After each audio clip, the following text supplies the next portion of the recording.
નમસ્કાર વિદ્યાર્થી મિત્રો, મારી યુટ્યુબ ચેનલ સંજય પટેલમાં આપ સૌનું હાર્દિક સ્વાગત છે। મિત્રો, આજના વિડીયોની અંદર આપણે ધોરણ 8 વિષય છે હિન્દી, જેનો પાઠ 6 કે જે સત્ર 1 ની અંદર આવે છે, જેનું નામ છે ભરત। આ પાઠના સ્વઅધ્યયન પોથીના પ્રશ્નો અને તેના જવાબો વિશે શીખવાના છીએ। વિદ્યાર્થી મિત્રો, જો તમે મારી ચેનલમાં નવા હોય તો મારી ચેનલને જરૂરથી સબસ્ક્રાઇબ કરો। વિડીયો સારો લાગે તો લાઇક કરો, શેર કરો અને બેલ નોટિફિકેશન ઓન કરો, જેથી મારા આગળના નવા વિડીયો પણ આપને મળતા રહે। તેમજ વિદ્યાર્થી મિત્રો, આ પાઠની પીડીએફ જોવા માટે પ્લે સ્ટોરમાં જઈ અમારી એપ્લિકેશન વિશ્વગુરુ STD/12 ગુજરાતી ડાઉનલોડ કરી તમારા મોબાઈલમાં ઇન્સ્ટોલ કરો। જે તમે શરૂ કરશો તો તમને આ પ્રકારે જોવા મળશે, જેમાં સ્વઅધ્યયન પોથીની અંદર ધોરણ બતાવશે, ધોરણ પસંદ કરશો એટલે વિષય બતાવશે, વિષય પસંદ કરશો એટલે પાઠ બતાવશે। જેમાં વિડીયો ઉપર ક્લિક કરશો તો વિડીયો જોવા મળશે અને પીડીએફ ઉપર ક્લિક કરશો તો તમને પીડીએફ જોવા મળશે। તો આશા રાખું છું અમારી એપ્લિકેશન આપ સૌને ગમશે। જરૂરથી ડાઉનલોડ કરજો મિત્રો, જે એકદમ ફ્રી છે। તો ચાલો મિત્રો, હવે આપણે શરૂ કરીએ पाठ 6। प्रश्न एक एक वाक्य में उत्तर लिखिए। पहला प्रश्न, तपस्विनी बालक को क्या लालच देती है? तो तपस्विनी बालक को खिलौने की लालच देती है। दूसरा, दुष्यंत भरत के किन गुणों को देखकर आनंदित हो रहे थे? तो दुष्यंत भरत के निडरता, प्रसन्नता, मुखअग्नि के समान चमक आदि गुणों को देखकर आनंदित हो रहे थे। तीसरा, दुष्यंत को किस बात का संदेह था? तो दुष्यंत को इस बात का संदेह था कि भरत अवश्य किसी तेजस्वी वीर का पुत्र है। चौथा, भरत की सूरत किससे बहुत मिलती थी? तो भरत की सूरत दुष्यंत से मिलती थी। पांचवा, तपस्विनी ने बालक सर्वदमन को कौन सा खिलौना दिया? तो तपस्विनी ने बालक सर्वदमन को मिट्टी का खिलौना दिया। ब, वाक्य कौन किसे कहता है लिखिए। पहला, अरे सिंह तू मुंह खोल, मैं तेरे दांत गिनूंगा। तो यह वाक्य बालक भरत सिंह के बच्चे से कहता है। दूसरा, हे प्यारे बालक, सिंह के बच्चे को छोड़ दे, मैं तुझे खिलौना दूंगी। तो यह वाक्य पहली तपस्विनी बालक भरत से कहती है। तीसरा, सत्य है उसके काम ही ऐसे साहस के है, यह ऋषि कुमार नहीं जान पड़ता। तो यह वाक्य दुष्यंत दूसरी तपस्विनी से कहते हैं। चौथा, अरे अरे मत उठाओ, उसे मत छूना। तो यह वाक्य पहली तपस्विनी दुष्यंत से कहती है। पांचवा, घबराओ मत, जब यह नाहर से खेल रहा था तब इसके हाथ से गिर गया था, सो वह पड़ा है। तो यह वाक्य दुष्यंत पहली तपस्विनी से कहता है। क शब्द समूह के लिए एक शब्द लिखिए। जिससे कोई डर न हो तो उसे निडर कहते हैं। पत्तों से बनी कुटिया पर्णकुटी। तपस्या करने वाला तपस्वी। जो कभी पराजित न हो अपराजित। सबका दमन करने वाला सर्वदमन। समुद्र तक पृथ्वी को जीतने वाला तो चक्रवर्ती। बड़े भाग्य वाला बहुभागी। जिसने अपनी इंद्रिय को जीता है तो जितेंद्रिय। शादीशुदा स्त्री विवाहिक और मन की कामना मनोकामना। प्रश्न 2 दिए गए प्रश्नों के उत्तर लिखिए। पहला, ऋषियों ने बालक का नाम सर्वदमन क्यों रखा? तो बालक वन के पशुओं के बच्चों के साथ निडर होकर खेलता था। उसके इसी साहसी और निर्भीक स्वभाव के कारण ऋषियों ने उसका नाम सर्वदमन रखा था। तीसरा, दुष्यंत बालक के प्रति क्यों आकृष्ट हो रहे थे? तो बालक स्वस्थ, सुंदर, निर्भीक तथा हठीला था। उसकी इन्हीं विशेषताओं पर मुग्ध होकर दुष्यंत उसके प्रति आकृष्ट हो रहे थे। तीसरा, दुष्यंत ने पूर्ववंशीय जीवन की कौन सी 2 रीतियां बताई? तो दुष्यंत ने पूर्ववंशीय जीवन की ये 2 रीतियां बताई कि वे युवावस्था में महलों में रहकर पृथ्वी की रक्षा और पालन करते हैं और वृद्धावस्था में वे तपस्वियों के आश्रम में वृक्षों के नीचे कुटी बनाकर रहते हैं। चौथा, बालक को देखकर दुष्यंत क्या सोचता है? तो बालक को देखकर दुष्यंत यह सोचता है कि यह बालक अवश्य किसी तेजस्वी वीर का पुत्र है। इसका मुख अग्नि के समान चमक रहा है। इसके हाथ में चक्रवर्तियों के लक्षण है। पांचवा, भरत एकांकी में आप कौन सा पात्र सबसे अच्छा लगा, क्यों? तो भरत एकांकी में मुझे सर्वदमन का पात्र सबसे अच्छा लगा। सर्वदमन सुंदर, स्वस्थ और आकर्षक बालक है। उसका मुख अग्नि के समान दमक रहा है। उसका साहसी और निर्भय स्वभाव देखकर आश्चर्य होता है। सिंह शावक के साथ खेलने में वह जरा भी नहीं डरता।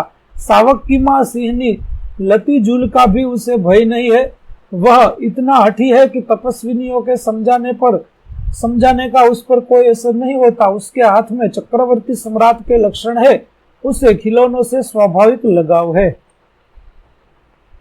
टिप्पणी लिखिए, बालक सर्वदमन की विशेषताएं। तो सर्वदमन सुंदर, स्वस्थ और आकर्षक बालक है। उसका मुख अग्नि के समान दमक रहा है। उसका साहसी और निर्भय स्वभाव देखकर आश्चर्य होता है। सिंह शावक के साथ खेलने से वह जरा भी नहीं डरता। शावक की मां सिंहनी का भी उसे भय नहीं है। वह इतना जिद्दी है कि तपस्विनियों के समझाने का उस पर कोई असर नहीं होता। उसके हाथ में चक्रवर्ती सम्राट के लक्षण है। उसे खिलौनों से स्वाभाविक लगाव है।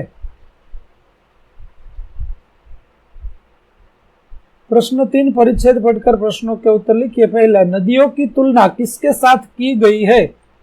तो मानव शरीर की धमनियों। चहुमुखी का अर्थ होता है तो चारों ओर का। शब्दार्थ की गलत जोड़ पहचानिए। तो निर्मलता और मलिनता एक गलत है।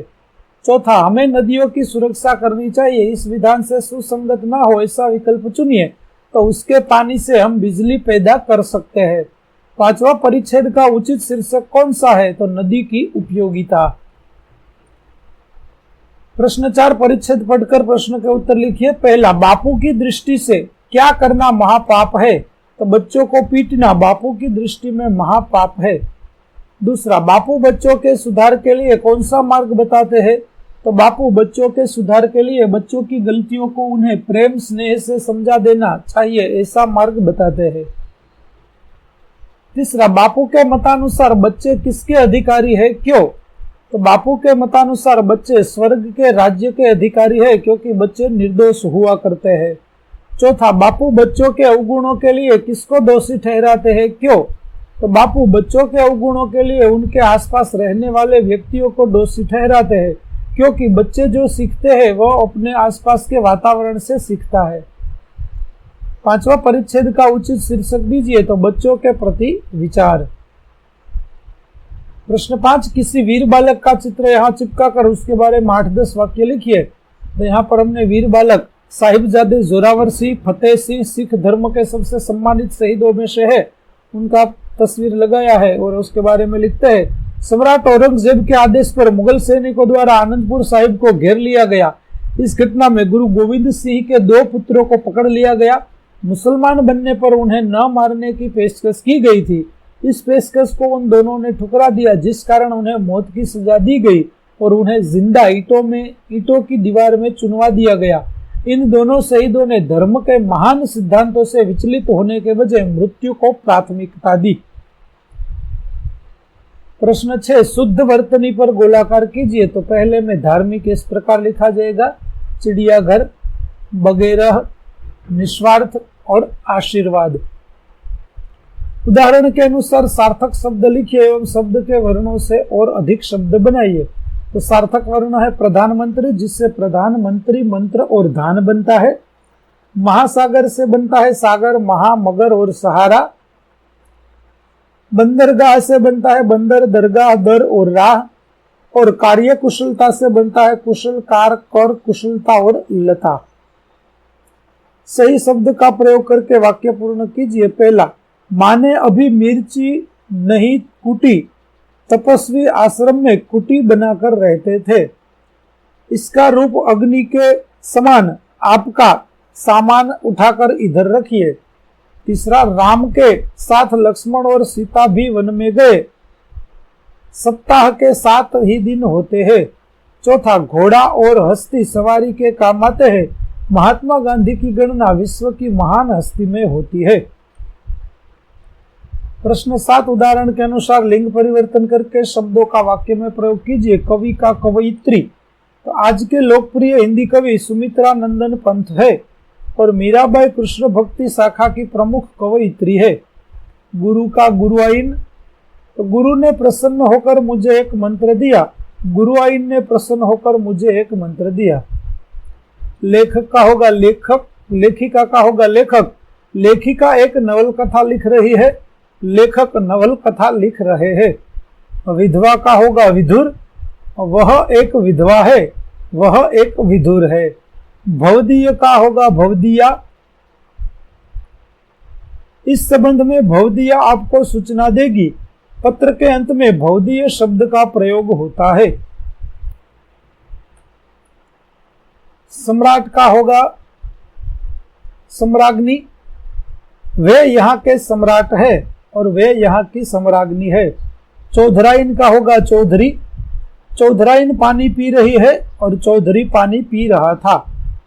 भगवान का होगा भगवती, उसकी पुकार सुनकर भगवान तो तुरंत आ गए। भगवती के मंदिर की शोभा बड़ी प्यारी होती है। वाक्य का विशेषण ढूंढिए और उसके प्रकार लिखिए, जिसमें चतुर गुणवाचक विशेषण, दूसरे में 20 किलो परिमाणवाचक विशेषण, तीसरे में थोड़ी परिमाणवाचक विशेषण, चौथे में 10 संख्यावाचक विशेषण, पांचवे में कुछ परिमाणवाचक विशेषण। तो विद्यार्थी मित्रों, અહીં આપણો પાઠ 6 ના સ્વ-અધ્યયન પોથીના પ્રશ્નો અને તેના જવાબો પૂરા થાય છે। આગળના પાઠના પ્રશ્નો અને તેના જવાબો મેળવવા માટે અમારી ચેનલને જરૂરથી સબસ્ક્રાઇબ કરો તેમજ પીડીએફ જોવા માટે પ્લે સ્ટોરમાંથી અમારી એપ્લિકેશન વિશ્વગુરુ STD 1 થી 12 ગુજરાતી ડાઉનલોડ કરી તમારા મોબાઈલમાં ઇન્સ્ટોલ કરો